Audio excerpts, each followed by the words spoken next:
Do you remember when a star didn't need a social feed? Just a look that felt like a secret kept with you since the matinee? If people had launched Sexiest Man Alive in the studio era, those glossy covers would read like our own scrapbook. Sabers and Technicolor, surf kisses at dusk, a turtleneck idling beside a Mustang, a smirk lit by a galaxy far away. Tonight, we rewrite the list year by year, crowning the exact moment each legend's looks, aura, and box office pull collided. No filler, no reruns, just the peak season of desire, tagged to the calendar you remember. Premieres, posters, talk show buzz, the magazine rack at the drugstore when rabbit ears still needed a tap. Lock your number one now, no edits after you hear the 20. Along the way, we'll surface the rumors that fed the myth, the setbacks that sharpened it, and the tiny choices, a haircut, a suit, a line read that turned handsome into unforgettable. We'll keep the pace tight. Every chapter adds a new gear. If the 50s could manufacture a crush in broad daylight, then our first cover belongs to the blonde Daydream, who proved it in 1958. Number 20, Tab Hunter, 1958. America didn't just watch Tab Hunter in 1958, it adopted him. Fresh off the baseball hero shine of damn Yankees, he was the bulletin board dream. Sun blonde, square-jawed, eyes with that easy California promise. The timing was perfect. A year earlier, he'd topped the pop charts. So every drugstore rack felt like his territory. Movie mags, fan weeklies, even the new LP sleeves. Studios loved him because he sold the fantasy clean. The date you could take home to meet mom, who still made your pulse skip 2 beats. The camera answered to him. Profile, smile, tilt, the trifecta landed every time. Whispery columns tried to read between the lines, but the public read the poster. Wholesome, athletic, irresistibly approachable. That was the magic. He seemed reachable, even when he wasn't. If sexiest means the crush you can't quite explain to yourself, 1958 is Tab's year. If pretty could also be sharp, then 1959 hands the crown to the man who weaponized a wink. Number 19, Tony Curtis, 1959. 1959 made pretty dangerous. In Some Like It Hot, Tony Curtis didn't just land punchlines. He turned cheekbones into strategy. One minute he's a broke musician in heels, the next he's faking a Cary Grant accent on a yacht. And somehow both are irresistible. That was the trick. He could sparkle and scheme at the same time. The camera adored the profile, but the audience fell for the mischief. Eyes that said he was already 2 moves ahead. Off-screen, gossip columns played ping-pong with his romances and the "how does he stay that flawless" chatter. But the noise only amplified the magnet. What sold 1959 wasn't perfection. It was agility. Curtis proved a man could be exquisitely handsome and funny without puncturing the fantasy. He outwitted every frame, then winked as if you were in on IT. If sexiest is the face that flips a room with a grin, this cover belongs to Tony. If wit can seduce in a tux, then a mask and a blade will make seduction a duel in 1940. Number 18, Tyrone Power, 1940. Slide on the mask, and the temperature rises. In 1940, Tyrone Power unsheathed the mark of Zorro and made danger look like courtly manners. The silhouette alone, cape, hat, blade catching light, felt like a promise kept since Saturday cereals. Power's face wasn't just handsome, it was architected, fine-boned, alert, with that half smile that said the joke, and your heart were both on his side. Fencing wasn't choreography, it read as fluency, the way some men speak languages they shouldn't know. Studios sold him as the heir to Fairbanks, and audiences didn't argue. The gossip inked him as enviably eligible. The press tours polished him to a mirror sheen, and the fan mail made clear this wasn't just boyish charm, it was command. Zorro didn't hide him. The mask concentrated him. If sexiest is elegance with velocity, 1940 is Power's year. If the blade wrote the rules in black, then 1938 paints them in blazing green, with a grin you can hear from the balcony. Number 17, Errol Flynn, 1938. In 1938, Errol Flynn didn't enter. He arrived like a trumpet fanfare. The Adventures of Robin Hood splashed Technicolor across the screen and put a grin on Danger's face. The man moved like a promise, cat quick on a banister, arrow sure at 20 paces, sword singing as if it liked him better than anyone else. That grin did half the work. The rest was posture. Shoulders loose, chin forward, a rogue with courtly manners who could make rebellion feel polite. Publicity turned the volume up, of course. Yacht photos, party anecdotes, a life that read like the sequel to every adventure. But the magnet wasn't the headlines. It was the sense that mischief had finally found a leading man. Flynn made gallantry flirtatious, and flirtation heroic, all in the span of a bowshot. If Sexiest is a laugh that dares you to follow, 1938 is Flynn's banner year. If Swashbuckling lit the fuse, then 1953 turns it into a 5-alarm surf kiss. Number 16, Burt Lancaster, 1953. You can almost hear the tide on the theater carpet. In 1953, From Here to Eternity didn't just sell a romance, it branded desire on wet sand. Burt Lancaster was the reason. A former acrobat with shoulders like a promise. He carried strength like he'd earned it and didn't need to brag. The lifeguard stance, the easy stride, the look that said rules were negotiable if the moment was honest. He made adulthood sexy. That surf kiss with Deborah Kerr wasn't a pose. It felt like gravity finally getting its wish. Photographers adored him because angles behaved. Directors trusted him because danger read as depth, not noise. And when he smiled, the room recalibrated. This was the year leading man meant athlete, gentleman, and trouble, in one body that could lift you or leave you breathless. If the jawline set the standard, then 1960 forged it into legend, with a cleft that marched under a banner called Spartacus. Number 15, Kirk Douglas, 1960. 1960 stamped a cleft chin seal on an ERA. In Spartacus, Kirk Douglas didn't play a hero, he declared one. The body was carved, the presence immovable, and the stare could quiet a stadium. He made command look physical, every stride a verdict, every line a hammer. What made him sexiest that year wasn't just the physique, it was conviction. The man who shouldered a rebellion on screen also projected backbone off it, and that doubled the charge. He wasn't flirting with the camera, he was recruiting IT. Even in silence, you could hear resolve, danger wrapped in purpose. The smile was rare, almost tactical, which made it count double when it arrived. This was masculinity as decision. He'd take the hill, break the chains, then dare anyone to name a better plan. Posters didn't just promise excitement, they promised certainty. And for audiences on the brink of a new, nervous decade, certainty was irresistible. If muscle needed manners and a touch of champagne, then 1959 hands the phone and the pillow talk to Rock Hudson. Number 14, Rock Hudson, 1959. 1959 put charm on a direct line. With Pillow Talk, Rock Hudson turned the rotary phone tease into a national pastime. He was 6'4" of reassurance. Broad-shouldered, beautifully tailored, a voice that sounded like polished walnut. And yet, he played with the image like a cat with string. The sexiness wasn't just height and jaw, it was assurance. He could be the gentleman who opens a door, and in the same breath, the co-conspirator who dares you to keep it slightly ajar. Doris Day's sparkle met his unhurried ease, and the chemistry hummed. Suddenly, every apartment comedy felt like an invitation. Photos loved the clean lines, narrow lapels, perfect part, the kind of smile that warms first and burns second. He made mischief feel safe, and safety feel a little dangerous. In a decade, pivoting from epics to urban fantasy, Hudson was the city's heartbeat. Steady, playful, immaculate. If smooth talk could melt ice on contact, then 1955 proved a red jacket could set the whole room on fire. Number 13, James Dean, 1955.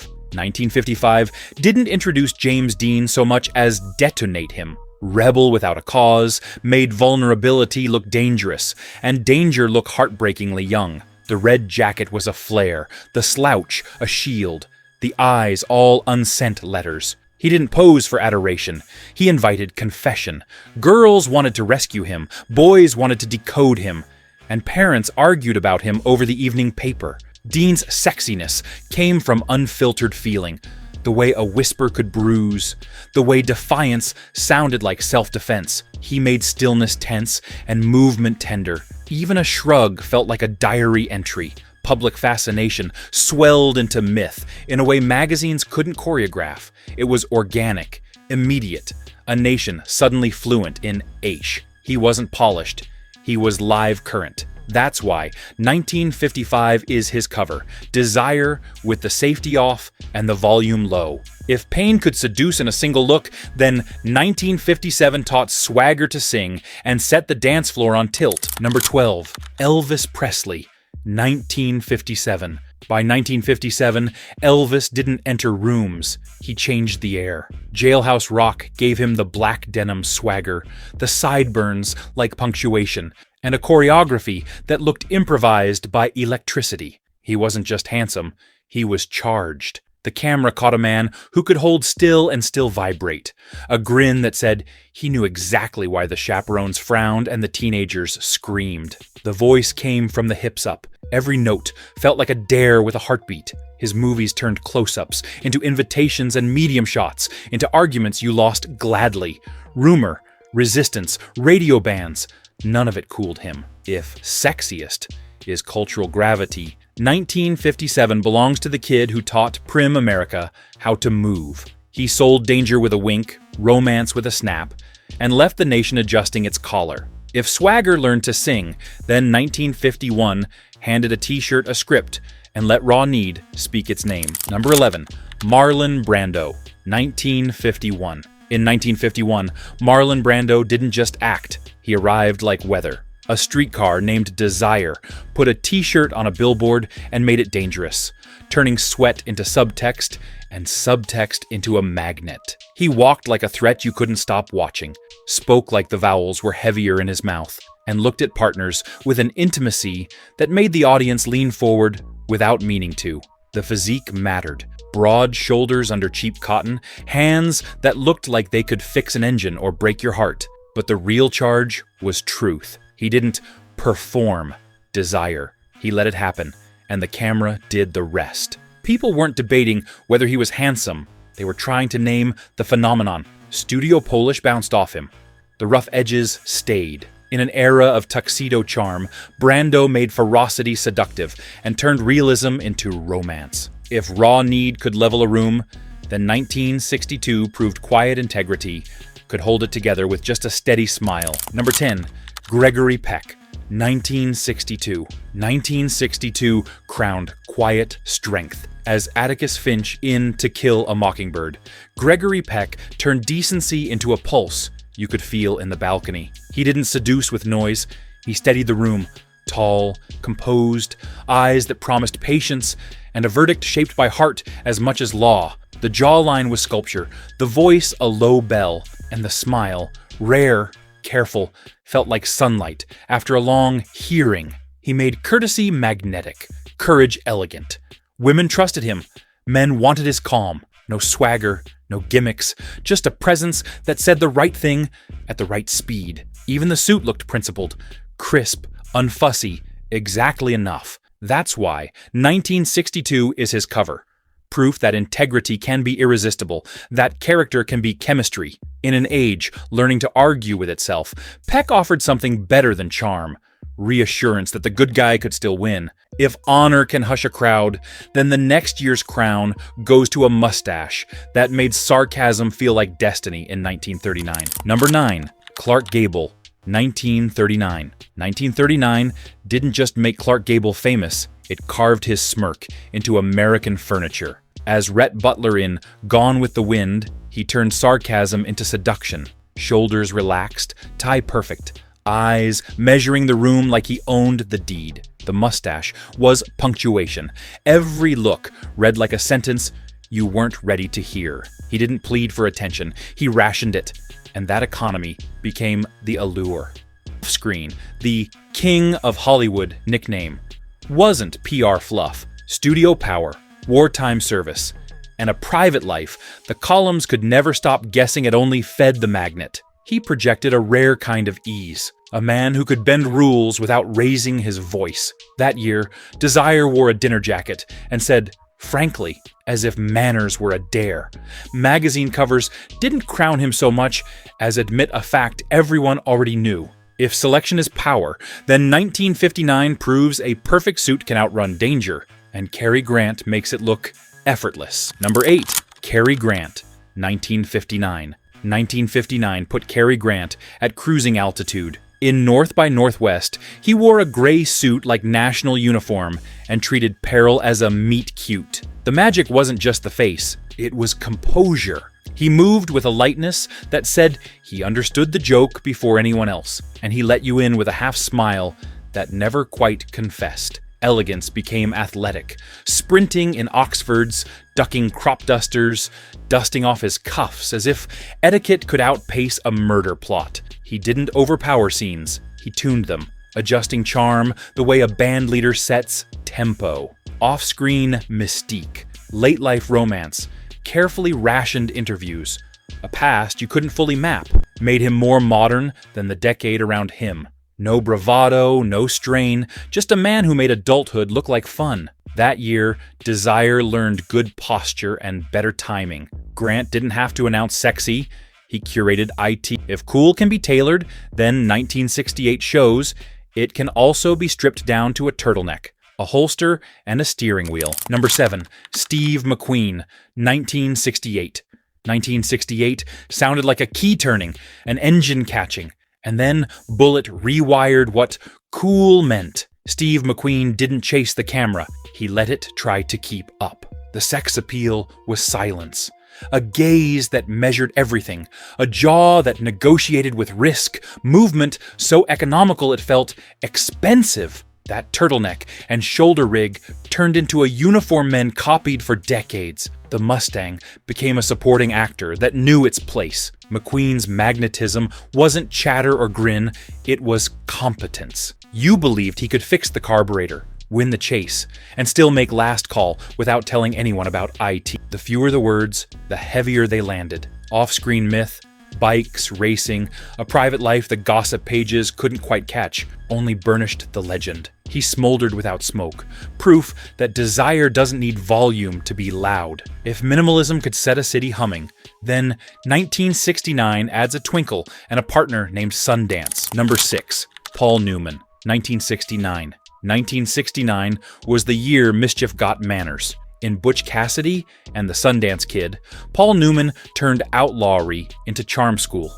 Eyes like blue glass catching sunlight. A smile that apologized and flirted at the same time. He wasn't trying to be adored. He was trying to have fun, and that's why the camera adored him. The easy banter with Redford felt inevitable, the kind of chemistry you can't script because it breathes. Newman's sex appeal mixed agility and warmth, the quick quip, the soft glance, the sense that he'd talk a firing squad into buying him a drink. Even the way he sat a saddle read like good posture for the soul, off-screen. The race cars and philanthropy rounded him, speed with conscience, cool with a cause. He didn't need noise, he needed timing. Posters didn't just sell a movie, they sold a mood you wanted to live in. If twinkle is a weapon, then 1975 arms it with a blow dryer and a legend named Beatty. Number 5. Warren Beatty, 1975. 1975 turned rumor into currency. With shampoo, Warren Beatty stopped being a headline and became a phenomenon. A 6-comedy tornado where the hairdresser's chair doubled as confession booth, an invitation. The appeal wasn't mere looks, though the bone structure could have its own agent. It was access. Beatty radiated the suggestion of rooms behind doors, of laughter you heard before you were allowed inside. On screen, he glided, eyes amused, tempo unhurried, letting everyone chase him while pretending he didn't notice. Off-screen legend echoed the movie, a social orbit too bright to diagram, timing so effortless it felt architectural. That year, sexiest meant options, people, projects, parties, curated by a man who never seemed rushed. Even the way he listened charged the frame, as if the next decision might change 3 lives in a weekend. He didn't conquer, he scheduled, then smiled. If temptation keeps a calendar, then 1971 rips the page in half and asks if you feel lucky, with a squint named Clint. Number 4. Clint Eastwood, 1971. 1971 made menace minimalist. With Dirty Harry, Clint Eastwood proved you could whisper a city into order. He didn't posture, he pared down. The sex appeal was competence. Shoulders set like a verdict, a jaw that didn't negotiate, a voice that treated punctuation like ammunition. He wore authority the way other men wore cologne. It arrived before he did. What changed that year wasn't just his billing, it was the pact with the audience. You believed he could end the chaos and still make it home by midnight. No hero speech required. The squint became scripture. The 44 a punctuation mark. And every pause felt like a courtroom where desire and fear agreed on the same defendant. He was handsome, yes, but the charge came from control. The kind that steadies your pulse even as it raises ET. Magazine covers didn't have to convince anyone, they simply caught up. If mastery is magnetic, then 1977 spins the compass toward a mustache, a Trans Am, and a grin that made America floor it. Number 3, Burt Reynolds, 1977. 1977 put a mustache on the national mood. With Smokey and the Bandit, Burt Reynolds didn't court America. He waved it into the cab and hit the interstate. The grin said he was already in on the joke. The eyes said you were invited. And the easy athleticism made a Trans Am look like an extension of his pulse. He sold fun as a form of confidence. No pleading, no preening, just a man who could flirt from behind a windshield and still make the punchline land. Magazine culture loved him. Playful interviews, a certain infamous centerfold aura, the sense that he could handle attention without acting hungry for IT. That balance was the charge. He wasn't the strongest or the prettiest. He was the most relaxed under a spotlight, and relaxation reads as power. Every quip ran on premium charm. Every pause felt like a wink you had to earn. If sexiest is the guy who turns the country into his passenger seat, 1977 is Burt's open road. If horsepower can draft behind charisma, then 1973 proves sunlight can outglow both, with the golden profile that posters never stopped chasing. Number 2, Robert Redford, 1973. 1973 crowned the golden ideal. The Sting turned Robert Redford into the face above dorm desks and barber mirrors.